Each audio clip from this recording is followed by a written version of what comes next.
A recent study in the United States showed that 84% of millennials and Gen Z would hope to buy a house one day. Of that 84%, 60% of them believe that it would take them at least 3 years, if not more, in order to save enough money to do so. And 9% believe they would never be able to own a home. That is a staggering amount of people in the United States, young people who do not own a home, that believe they will never in their lifetime be able to own a home. Now, the main reasons for this were A, low salaries, and B, high housing price points. And over the last several years, home prices have gone up, up, and up, and prices have not dropped significantly enough to rebalance the jumps we saw during the COVID time. Now, the interest rate as well is making it extremely difficult for individuals and people who do not have a high income to qualify for a mortgage at all. And the average home in the United States, $430,000. So unless you have a significant amount of cash as an individual, it can seem almost impossible to ever save enough money in order to put a large enough down payment to supplement the high interest rates and then buy a home. Now, the title of this video was I bought multiple homes in my 20s, one of which I was able to buy completely on my income alone, and another I was able to buy using my wife's income and my own income, as well as supplementing my first home and the projected income from renting it out to secure my second home. So now I have 2 homes, one of which has a renter in it that is paying that mortgage, and the second home where I live. The goal of my wife and I are to continue doing this, to continue hopping and using potential income as a rental to balance the debt to income, how much money I make versus how much money I owe, and the percentages that allow me to get a loan. Because there are a lot of different ways that you can go through with financing tricks, programs, and opportunities, anybody can set this up. Now, that doesn't mean that there aren't sacrifices along the way, that there aren't roadblocks, and in my entire story, I have many roadblocks, many sacrifices, and a lot of choices that ultimately I and my wife had to make so that we could continue making this dream of having multiple homes and using that as a safe footing for our future come to reality. Now, I don't disagree with these surveys and these people who are saying that they feel like owning a home is not in their reach. I definitely understand the struggle of that, especially if you've taken some of the first steps to ever go and speak to an actual lender. If you're on your own and you're making an average income, it could seem very impossible in order to make it to a point where you can purchase a home. But there are ways to do it. It goes back to sacrifice, choices, and ultimately how much you want that goal to be accomplished. My name is Christopher.Rosser. I'm actually a real estate agent as well. I work with Redfin, the largest brokerage in the United States, and I started real estate because I wanted to learn about buying a home. I too felt like it wouldn't have been possible. Prior to working in real estate, I was a small business owner making a decent income, but nothing insane, and I wanted to jump into real estate. So with free time, some pivoting, and some sacrifices, me and my wife both took the real estate exam. We passed, and we started working for a brokerage in Florida. Later on in our career, we were able to transition over to Redfin. With that entire brokerage, we started a team, and now I am learning every day about real estate, learning how to make my own moves in real estate, and also helping other people, including first-time homebuyers, buy their own homes. Now, the purpose of this video is to kind of help scope an entire idea of how anybody, regardless of how much money you make, or how much debt you have, or how deep into a hole of credit, or millions of different reasons that you might feel like you can't buy a home, how those people are able to accomplish owning multiple homes one day if that was something that they desired. How can you do that? Well, first things first, have a goal. This is basic. This isn't what you clicked on a video to be told, have a goal, but the reality of it is that is step 1. My wife and I sat down and we said, well, our goal is to have multiple homes. We want to have multiple homes that we can rent out so that eventually those homes that are paying for themselves, that the mortgage is paying for themselves, we can then turn that into a long-lasting financial break. That we can sell homes in the future multiple years from now as the equity has gone up without having to have paid for them. And if we can do this in some form of scale, working really hard, making sacrifices to get to that point, well, then we'll be able to find financial freedom in the great American dream of home ownership and scaling that and growing and growing and growing. So we bought our first home. It was a fixer-upper. It was a $199,000 condo. We were approved for the loan. We went in, we made it happen, and we had a lot of work to do. We took the time, we made the changes, we updated the home, we saved money, we sacrificed how much money we were able to spend, and I will dive deeply into how much money we were able to spend as a couple. We lived on a very small budget. Very, very small budget. We owned our car outright at this point. We had one car that we shared between the two of us. We had paid for it in cash. We still have that car today. We minimized debt. We minimized luxuries. We talked about the things that were important to us. And we did go on a vacation here and there. We did go out to eat with our family here and there. But the majority of the time we're eating at home, we're saving money, and we are adhering the budget that we gave ourselves. Now within that budget, we were able to take the extra money that we were making and put it to the side so that we could continue saving to fix the house we were currently in, to rent it out one day, and then also have enough money to purchase our next home, because that was the goal. We bought this condo not to be condo owners, but to be landlords. That was the ultimate goal. So what we did, we fixed up the home. It was beautiful. New floors, new kitchen, completely designed by us. We did all the work. We had somebody come in and help us with the electric, because not an electric person and I don't want to blow my house or condo up. So we had some people come in and help with some work. But after all those sacrifices, we lived in a construction zone for 2 years. The house is beautiful. And what did we immediately do? We moved out.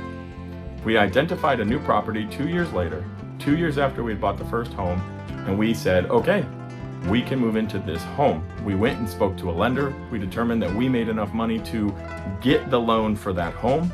But in order to keep our other condo, we would need a renter in it. You're able to use 75% of the income from a renter to supplement your debt to income. So with that 75%, we're able to make it so that our total debt to income, which needs to be within certain percentages in order to get a loan, which varies based off of your credit score, the type of loan you're getting, but ultimately with a renter in place in that condo, we would be able to keep that condo and buy our next home.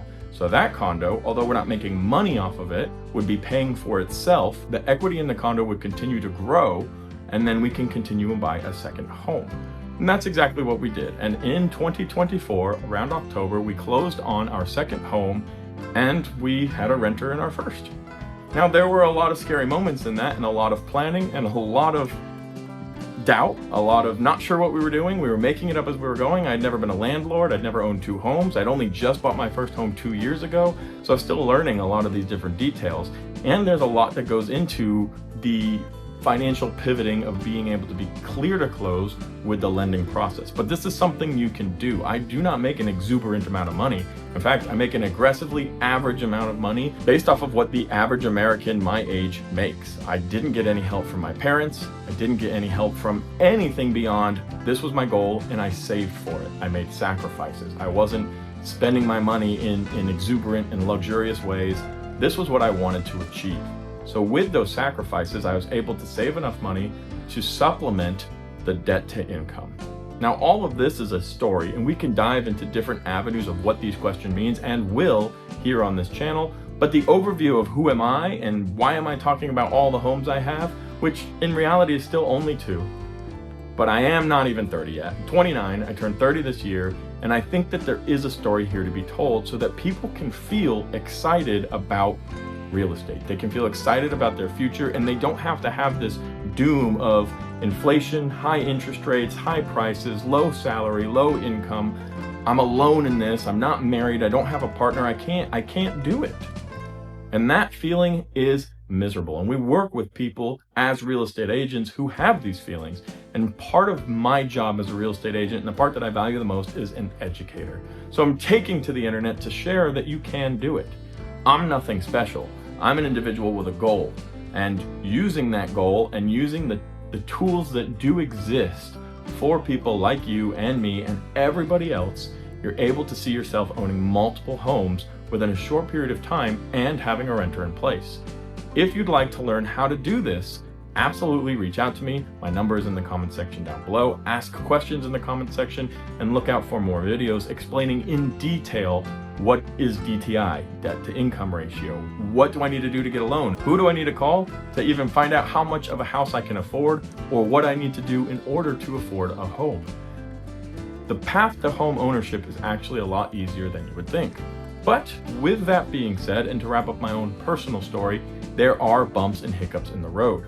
So my wife and I, after 2 years of living in the condo and fixed it up, decided, you know what?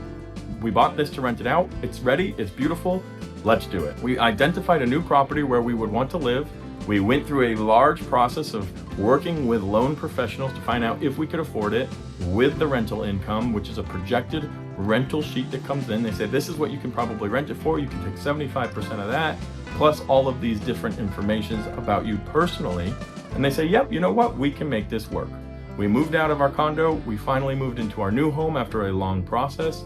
10 days later, our new home was flooded by Hurricane Milton, October 10th, 2024. We had not been in our home for an entire 2 weeks yet, and our house had over 6 inches of water throughout the entire thing. We were excited because we had bought a house that didn't really need work, whereas prior we lived in a condo that we were constantly in a construction zone. Everything was being fixed. There were tools out all the time, holes in walls, things being reorganized. So we were excited and everything fell apart. We didn't have anywhere to go. We had a renter in our condo. We were moving all of our items. We have pets. It was heartbreaking, but we were able to get through it because that's what you have to do. And this connects to, well, I want to buy a house before I'm 30, and that's fine. The average American does not buy a house until they're 36 years old. How can we break that cycle? Sacrifices. And that doesn't mean we have to be lucky, because we were not lucky. We were absolutely not lucky. We ended up having to move into my wife's grandma's garage while we refixed the home, which is where I'm sitting now. Everything got put back together. It was scary. There were many tears shed. We didn't know what we were doing. We didn't know what we were gonna do. And up until the very end, we still didn't really have a clear path or idea. So with that being said, even though there are major unforeseeable roadblocks, you can accomplish being a multi-home owner before you turn 30 without making an exuberant amount of money, without making sacrifices to the point where you're not enjoying your life.